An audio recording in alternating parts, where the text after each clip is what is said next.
할렐루야. 우리 옆에 성교사님 사랑합니다. 축복합니다. 우리 본문의 말씀을 함께 나눌 때 주의 크신 은혜가 있기를 소망합니다. 예레미야 34장은 시드기야 왕 때 바벨론이 쳐들어왔던, 지금 쳐들어와서 성벽이 무너지고 점령을 당하고 있는 그 상황 가운데서 하나님께서 예레미야를 통하여 시드기야에게 말씀하시는 것이다. 그래서 우리가 이것을 통해서 무엇을 보아야 하느냐, 본문에 일단 말씀을 보겠습니다. 바벨론의 느부갓네살 왕과 그의 모든 군대와 그의 통치하에 있는 땅의 모든 나라와 모든 백성이 예루살렘과 그 모든 성읍을 칠 때의 말씀이 여호와께로부터 예레미야에게 임하여 이르시되 했습니다. 경각간에 있죠. 지금 죽을 수밖에 없는, 죽음이 곧 문 앞에 있는, 심지어는 지금 성벽이 무너지고 있고 백성들이 죽어나가는, 성벽이 불타고 있는 그 비참한 상황 가운데 있는 그 상황에서도 하나님께서는 말씀하고 있다라는 거죠. 그래서 우리가 하나님의 음성이 없고 하나님의 역사가 없어서 못 듣는 것이 아니고, 우리가 우리 삶 가운데 하나님을 잊어버렸기 때문에 듣지 못하는 것들이 수없이 있다. 그래서 하나님 말씀을 듣고자 힘써야 한다는 겁니다. 그래서 이 마지막 순간에도 하나님께서는 예레미야를 통하여 말씀하고 있다. 그럼 이것이 뭡니까? 예, 하나님의 은혜입니다. 4절에 그러나 유다왕 시드기야여 나 여호와의 말을 들으라. 뭘 들으라? 하나님의 말씀을 들으라. 마지막 순간에도 우리는 하나님의 말씀을 들을 수 있는 기회가 있다. 마지막까지도 하나님의 심판 앞에서도 하나님의 말씀을 들을 수 있는 기회가 있다. 지금도 기회가 있고 아직까지도 기회가 있고 마지막 순간에도 기회가 있다라는 겁니다. 그럼 마지막 순간까지 가서 정신을 차리지 말고 지금이라도 주의 말씀을 들을 때 정신을 차려야 하고, 이사야서와 예레미야를 통해서 계속해서 하나님 우리에게 말씀하시는데, 말씀을 듣고 돌이켜라, 정신을 차려라 하는 겁니다. 꼭 끝까지 가서 죽음을 보고 피를 보고 그 자식들이 그 앞에 죽는 것을 보고 눈이 뽑히는 상황까지 이르러야 정신을 차린다면 이미 늦은 것이다. 지금 하나님 우리에게 가르쳐 주실 때 정신을 차려야 되고, 이 가르쳐 주시는 것이 뭐다? 곧 하나님의 은혜다라는 거죠. 하나님 끝까지 우리를 버리지 않고 우리에게 마지막까지도 기회를 계속 허락하는 겁니다. 그래서 마지막 순간에 유다의 시드기야 왕에게 하나님의 말씀으로 말씀하셨다. 여호와께서 내게 대하여 이와 같이 말씀하시니 내가 칼에 죽지 아니한다. 죽지 않는 게 꼭 축복은 아니죠. 하지만 하나님께서도 긍휼을 베푸셨다는 거예요. 5절에 평안히 죽을 것이며 사람이 너보다 먼저 있는 내 조상들, 곧 조상들 묘실에 너를 분양해서 들어가게 할 것이다 하는 거죠. 그 시드기야 너를 그래도 조상의 묘에 들어가게 할 것이다. 그러니까 지금 어떻게 되냐? 하나님을 신뢰하고 지금이라도 하나님의 말씀을 들어야 한다라는 거죠. 지금 우리가 이 하나님의 말씀 듣고 있는 것이 기회의 순간이고 하나님의 은혜의 순간이다. 그러니까 하나님께서 이 은혜 베푸실 때에 우리가 정신을 차려야 한다는 겁니다. 최원영 뭐 하라고? 그걸 하나님께서 은혜를 베푸실 때 정신을 차려야 된다. 박창주 하나님께서 은혜를 베푸실 때가 어떤 때라고? 김태현 집사 어떤 때라고? 지금이라고? 네. 신성이 어떤 때라고? 하나님 말씀하시는 때. 그럼 우리에게 이 은혜를 받을 수 있는 기회는 어떤 때다? 하나님 말씀을 듣는 것이 은혜다. 듣는 것이 은혜니까 그 말씀에 듣고 순종하는 것이 은혜에 동참하는 것이다. 우리가 어떤 물건을 받았고 어떤 재물을 받았고 어떤 부귀 영화를 누리고 나에게 필요한 것들이 우리에게 주어졌고 자녀들이 주어졌고 가정이 주어졌기 때문에 그것이 축복이 아니라, 물론 그것도 하나님의 축복의 형상이고 그것이 나타난 것이지만 실제 우리의 축복은 뭐냐? 하나님의 음성을 듣고 있는 것 자체가 이미 큰 축복이라는 거죠. 듣고 있는데 왜 순종하지 않느냐는 거예요. 눈에 보이는 것들은 언제든지 없어질 수 있고 언제든지 사라질 수 있다는 거예요. 근데 우리의 눈에는 뭐가 크게 보이냐? 눈에 당장 보이는 것들이 커 보이는 겁니다. 그러니까 하나님의 은혜를 쫓아가는 게 아니고 하나님의 말씀을 쫓아가는 것이 아니고 하나님 주신 기회를 쫓아가는 게 아니고 자기가 좋다라고 생각하는 그것을 쫓아간다는 거예요. 보게 되기를 소망합니다. 7절에 때에 바벨론 왕의 군대가 예루살렘과 유다의 남은 모든 성을 쳤으니 성이 다 공격을 당하고 다 무너지고 남은 성이 딱 두 가지가 있었는데 라기스와 아세가라. 예루살렘의 성의 한 부분 라기스와 아세가가 유다의 견고한 성 중에 이것들만 남았음이더라 했습니다. 근데 감사하게도 이 성의 문헌이 실제로 이 시대의 것이 발견이 됐어요. 그래서 이게 불타다가 맨 밑에 이 편지가 재뜸이 맨 밑에 타지 않고 이 편지가 발견됐는데, 불이 타면 원래 위에서부터 타요. 위에서부터 타서 밑으로 내려오죠. 원래 밑에 불이 나면 위로 타 올라가는데 어떤 공격을 당해서 위에 불이 붙으면 불이 위에서부터 밑으로 타죠. 근데 맨 마지막은 잘 안 탑니다. 불이 거꾸로 안 가기 때문에 불은 위로 올라가요. 이게 불 피우는 사람들이 원리를 아는 사람들은 밑에 원래 심지가 되는 종이나 이런 것 지푸라기를 넣고 위에 장작을 올리죠. 왜냐하면 불이 위로 올라가니까. 타기 좋은 걸 먼저 밑에 넣고 불을 피우면 위로 올라가서 위에 것들이 마지막 탑니다. 근데 전쟁은 그런 불을 피우는 게 아니라 활을 쏜다든지 화전을 던지고 이렇게 하는 거니까 불이 위에 붙습니다. 위에 붙으니까 밑에 이제 제 가운데 맨 밑에 남은 게 이 편지가 발견됐어요. 발견된 아세가라를 지키던 이 파수꾼들이 지금 두 성만 남았는데 저기 보니까 라기스 성에 지금 공격이 있고 불화살이 날아가는 거예요. 그걸 보면서 급하게 이렇게 편지를 썼어요. 왕에게 편지를 쓴 그 편지의 내용이 거기 남아있습니다. 왜 그것이 우리에게 또한 은혜냐? 이것이 하나님의 말씀이 그냥 이솝우화도 아니고 그냥 동화도 아니고 애들이 들었고 뭐 그냥 재밌는 얘기로 교훈을 삼아라가 아니라 정말 살아계신 하나님의 일이고 그것이 역사고 그 역사는 우리에게 말하고 있고 하나님의 그 말씀이 우리에게 교훈하고 있다는 거예요.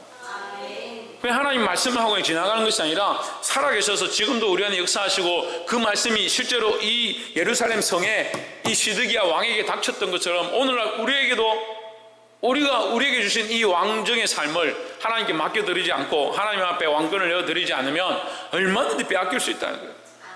그럼 뭘 들어야 되냐? 하나님 말씀을 들어야 돼. 하나님 말씀을 듣는 것이 불행이고 고통이고 나에게 어려움이 아니라 하나님 말씀을 듣는 것이 하나님의 은혜라는 거죠. 하나님 버린 자식에게 왜 책망하고 버린 자에게 왜 말씀하시겠느냐? 그렇지 않다면 하나님 우리를 버리지 않는다는 거예요.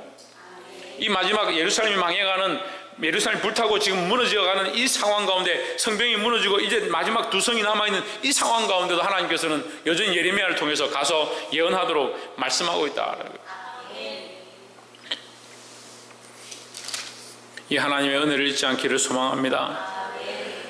두 번째 우리가 봐야 될 것은 14절에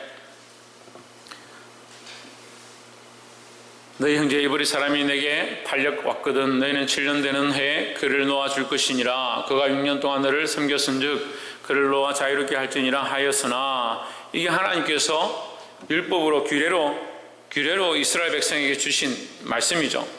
하나님께서 이렇게 해라. 너희는 형제끼리 서로 포로를 삼지 마라. 근데 만일 그들이 너무 가난해서 그들이 가진 것들을 다 쓰고도 다 팔고도 할 게 없으면 결국 그들 몸을 팔아서 먹고 살 수밖에 없으니까 그럴 때 너희가 종으로 받아서 종으로 부리는다는 의미보다 그들을 어쨌든 굶어 죽지 않도록 보호하는 역할을 해라라고 하나님께서 이 규례를 정하셨습니다. 근데 시드기야가 이 마지막 이 불타는 상황 가운데 뭘 선포하냐면요, 자유를 선포하는 거예요. 그러니까 포로된 자들, 노예된 자들 지금 여기 멈춰있지 말고 도망칠 사람 도망치고 자유를 얻을 사람 자유를 얻고 싸울 사람 싸우라고 자유를 선포해버려요. 시드기야 잘한 거죠, 자유를 선포한 것은. 근데 자유를 선포했는데 이 바벨론이 공격을 막 하다가 이제 빼앗고 무너졌으니까 바벨론이 돌아갑니다. 바벨론 군대가 돌아가고 나니까 다시 뭐 어떻게 하냐, 그들을 다시 노예로 잡는 거죠. 이 노예들의 그 권세를 잡고 있던 주인들이 다시 그들을 끌고 가서 노예를 삼기 시작하는 거예요. 너희 순조가 내게 순종하지 아니하며 귀를 기울이지도 아니하였느니라. 아니한 것처럼 너희도 똑같이 지금 내 말에 순종하지 않고 너희가 하겠다 해놓고 하지 않는다. 하겠다 해놓고 하나님의 말씀대로 살겠다 해놓고 하나님의 법을 지키겠다 해놓고 지키지 않고 또 그것을 위기 상황 가운데 어려운 일이 닥쳐서 하나님 앞에 회개하면서 돌이키고 내가 다시 말씀을 듣겠습니다 하고 또 그 문제가 해결되고 좀 괜찮아질만 하니까 다시 어떻게 하냐, 번복하는 거예요. 없었던 걸로 또 똑같이 사는 거죠. 전에처럼. 우리 교회 안에도 지금 우리가 그런 일들 수없이 봅니다. 위기와 어려운 상황들이 닥치고 가정의 문제들이 생기고 우리가 해결할 수 없는 수많은 문제 앞에 하나님 앞에 엎드려서 기도했던 일들이 눈앞에 있습니다. 얼마 지나지 않았습니다. 근데 좀 괜찮아지면 어떻게 하느냐? 원래대로 우리 삶이 원래대로 돌아가는 거예요. 잊어버리는 거예요. 그게 너희가 너희 손자들과 똑같다. 그들이 홍해를 가르고 하나님의 구원을 이루시고 그들의 군대를 바다에 수장하시는 그 역사를 보고도 돌이켜서 하나님을 원망했던 것처럼 너희가 답답할 때 하나님 찾고 목마를 때 하나님 앞에 엎드렸는데 그게 해결되고 나니까 하나님 원망하더라. 15절에 그러나 너희는 이제 돌이켜 내 목전에 정당히 행하여 각기 이웃에게 자유를 선언하되 내 이름으로 일컬음을 받는 집에서 내 앞에서 언약을 세웠거늘. 16절 너희가 뜻을 변하여 뜻을 돌이켜 내 이름을 더럽히고 각기 노아 그들의 마음대로 자유롭게 하였던 노비를 끌어다가 다시 너희에게 복종시켜 너희의 노비로 삼았도다 하십니다. 누가 배반했느냐? 하나님이 배반했느냐? 누가 배반한 겁니까? 우리가 배반한 거예요. 우리가 하나님의 말씀을 듣지 않고 다시 죄악 가운데로 돌아갔다는 거죠. 회개는 뭐냐? 다시 돌아오는 겁니다. 돌아가는 것이 아니라 다시 돌아오는 겁니다. 그래서 우리가 이것을 놓치지 않기 위해서, 실수하지 않기 위해서 계속 어떻게 하냐? 계속 회개를 하는 거예요. 하나님께로 계속 돌이키는 훈련들을 하는 거예요. 그래서 내가 바르게 가고 있다 하더라도 나를 돌아보고 하나님께 맞추고, 이게 뭐합니까? 이게 회개의 모습이다라는 거죠. 근데 교만한 자는 어떻게 하냐? 자기 생각대로 자꾸 돌아가는 거예요. 내가 어제 회개했는데 뭐 오늘 회개할 게 있느냐? 삶은 다시 돌아가서 자유를 누리고 자기 하고 싶은 대로 하고, 자유되었던 자들 오히려 다시 붙잡아오는 그런 일을 하고 하나님의 언약을 벗어나서 자기 기쁜 대로 하고 있는 일을 하고 있으면서 잘하고 있다 생각하는 거예요. 사람이 옳다라고 생각하는, 내 생각이 옳다라고 하는 것을 잘하는 게 아니라 하나님께로 돌아가는 것을 하는 것이 잘하는 거라는 거예요. 하나님께로 돌아가야 된다. 하나님께 돌아가야 된다. 돌이켜야 하고 회개하고 리바이브를 해야 된다라는 겁니다. 하나님께로 돌아가는 저와 여러분 되시기를 주의 이름으로 축복합니다. 세 번째는 17절에 그러므로 나 여호와가 이같이 말하노라. 너희가 나에게 순종하지 아니하고 각기 형제와 이웃에게 자유를 선포한 것을 실행하지 아니하였은즉 내가 너희를 대적하여 칼과 전염병과 기근과 자유를 주리라.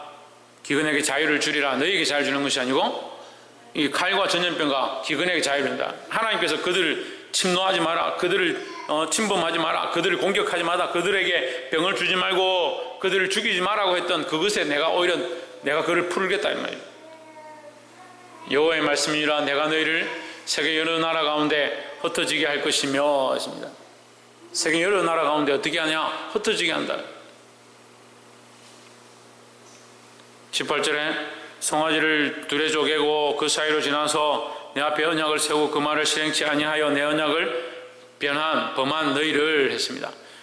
이 말씀이 정말 무서운데요. 이 송아지를 누가 쪼갰냐면 아브라함이 쪼갰습니다.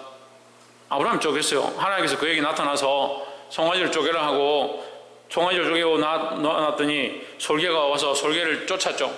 쫓고 나서 해질 무렵에 불이 내려가지고 그 쪼개진 송아지 사이로 왔다 갔다 합니다.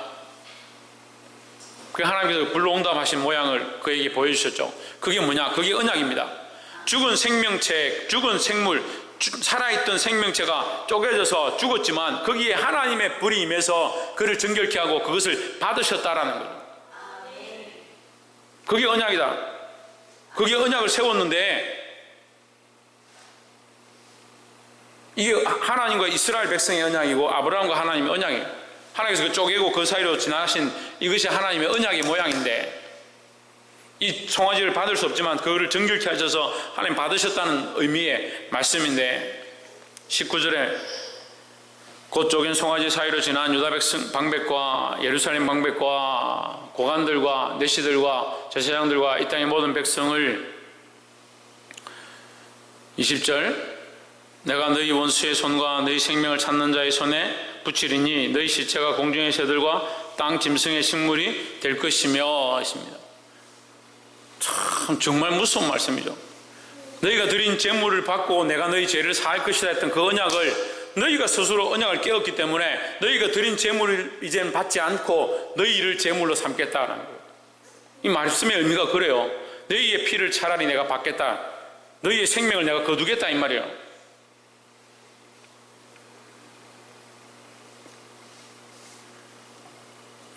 이것은 언약의 번복을 얘기합니다. 하나님은 언약을 번복하지 않습니다.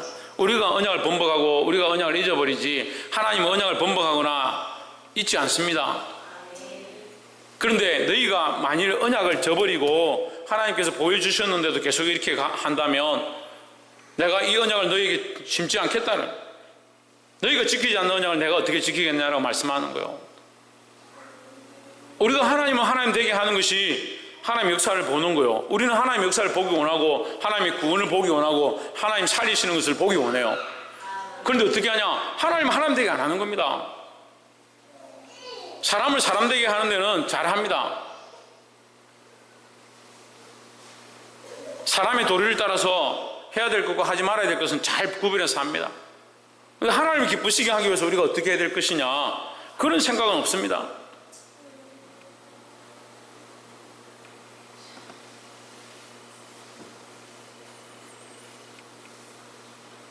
사랑하는 성도 여러분, 말씀 맺겠습니다. 하나님께서는 끝까지 우리에게 은혜를 베풀어 주시고 끝까지 말씀하고 계십니다. 여러분, 이 하나님의 말씀을 듣고 순종하길 바랍니다. 하지만 이스라엘 백성들은 그 말씀을 순종하는 것처럼 했지만 다시 돌이켜서 죄를 범했다. 다시 자기들이 토한 데 다시 앉고 자기들이 볼일 본 그 자리에 주저앉는, 개가 그 토한 데 그것을 토한 것을 다시 먹고 돼지가 거기 자기가 누운 것에 다시 주저앉는 것처럼 인간의 죄악의 모습이 그렇다면 우리는 세상으로 돌이키는 자가 아니고요, 하나님께로 돌이키는 자가 되어야 된다는 거예요. 하나님의 언약을 파하시는 게 아니라 우리 스스로 그 언약을 받기에 합당하지 않은 삶 가운데 있는데 어떻게 그 언약을 받겠냐. 하나님은 언약을 깨실 마음이 없어요. 하나님 할 수만 있으면 끝까지도 말씀하셔서 우리를 돌이키게 하고자 하고, 할 수만 있으면 강건하게서라도 우리를 살리고자 하는 게 하나님의 방법이다.